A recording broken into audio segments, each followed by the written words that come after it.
दोस्तों आज के वीडियो देखने के बाद आपको भी पता चल जाएगा कि भारत सरकार आखिर क्यों जितनी भी इंपॉर्टेंट डिफेंस पार्टनरशिप कर रही है दूसरे देशों के साथ, उसे आखिर क्यों मेड इन इंडिया के साथ जोड़ा जा रहा है। असल में अब भारतीय सेना को जल्द ही सैकड़ों की संख्या में BVS-10 सिंधु व्हीकल्स मिलने वाले हैं। इससे भारतीय सेना की ताकत में बहुत बड़ा इजाफा होगा और ये वो हथियार है जो आज के समय France, Netherlands, Ukraine, UK, Germany जैसे देश बढ़ चढ़ के करते हैं। हैरानी की बात यह है कि इसे स्वीडन की कंपनी की तरफ से तैयार किया जाता है, लेकिन लास्ट ईयर ही L&T के साथ एक कॉन्ट्रैक्ट साइन हुआ जिसमें अब L&T को लाइसेंस मिल चुके हैं इस व्हीकल को तैयार करने का। अब इनिशियली भारत सरकार चाहती तो इन्हें सीधे स्वीडन से इंपोर्ट कराया जा सकता था, लेकिन हम पिछले 1 साल से बातचीत कर रहे हैं कि इसका प्रोडक्शन भारत के अंदर किया जाए और आज फाइनली वो दिन आ चुका है जहां पर कंपनी को लाइसेंस मिल चुके हैं, जिसके बाद कंपनी के स्टॉक परफॉर्मेंस में भी इसका असर देखने को मिला और हम कह सकते हैं कि अब ये प्रोडक्शन मेक इंडिया के साथ जुड़ेगा, जिसमें कुछ परसेंट स्वदेशी कंपोनेंट्स का भी इस्तेमाल किया जाएगा और इससे सेना की ताकत तो बढ़ी जाएगी। जानते हैं आज की इस रिपोर्ट में सारी डिटेल्स। यदि आपको हमारा काम पसंद आए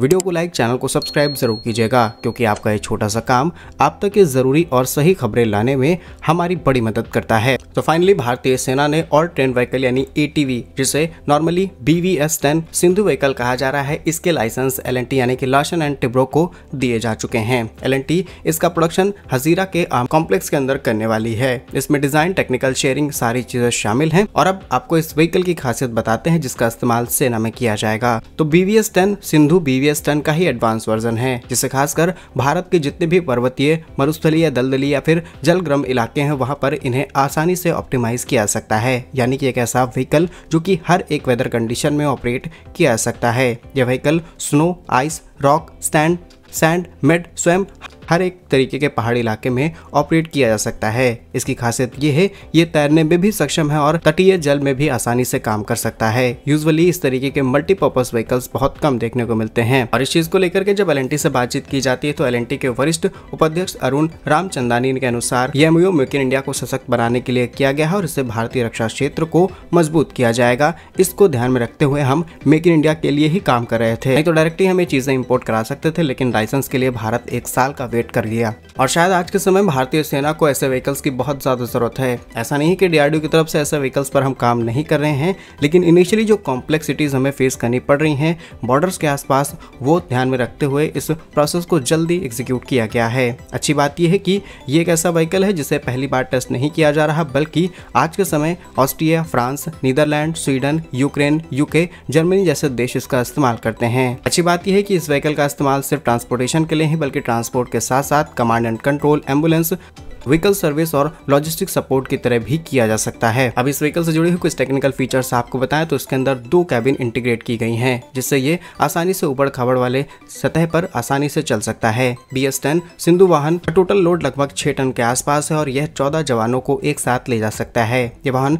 इलेक्ट्रिक ऑप्टिकल कैमरा से लैस है, जिसे दिन और रात दोनों समय पर निगरानी रखी जा सकती है। इसकी मैक्सिमम स्पीड 65 किलोमीटर प्रति घंटे और लगभग 4.5 घंटे तक ये लगातार चल सकता है। इसके अलावा BVS-10 सिंधु में C-रेल सिस्टम भी होता है जो अलग अलग प्रकार के इक्विपमेंट्स को इंस्टॉलेशन की फैसिलिटी देता है, यानी कि गोलीबारी, एंटी टैंक, माइन से बचना या फिर आर्म्ड व्हीकल की तरह भी इसे इस्तेमाल किया सकता है और कई छोटे हथियार इसे आसानी से इंटीग्रेट किए जा सकते हैं। भारत के लिए स्पेशलिटी ये है कि भारतीय सेना आज हाई एल्टीट्यूड पर ऑपरेट होती है। हिमालय की कॉम्प्लेक्स सिचुएशन में जानना हो या फिर मरुस्थली राजस्थान के अलग अलग सेक्टर्स ऑपरेट करने हो या फिर दलदली इलाका जो कि हमारा वेस्ट बंगाल के साइड है, इन सभी जगह पर हमें अलग अलग तरीके के व्हीकल्स नहीं चाहिए, सिर्फ इस एक व्हीकल से हम इसका इस्तेमाल कर सकते हैं। अच्छी बात यह है कि इसे CH-47 हेलीकॉप्टर द्वारा इजीली ट्रांसपोर्ट भी किया जा सकता है, इतना छोटा है ये। एंड ओवरऑल इस रिपोर्ट की बात है कि इससे भारतीय सेना को ताकत मिलेगी। लाइसेंस L&T को मिल चुके हैं, जिससे L&T के स्टॉक में भी काफी अच्छी परफॉर्मेंस देखने को मिली। L&T का शेयर जिस दिन ये डील साइन हुई यानी कि गुरुवार को, तब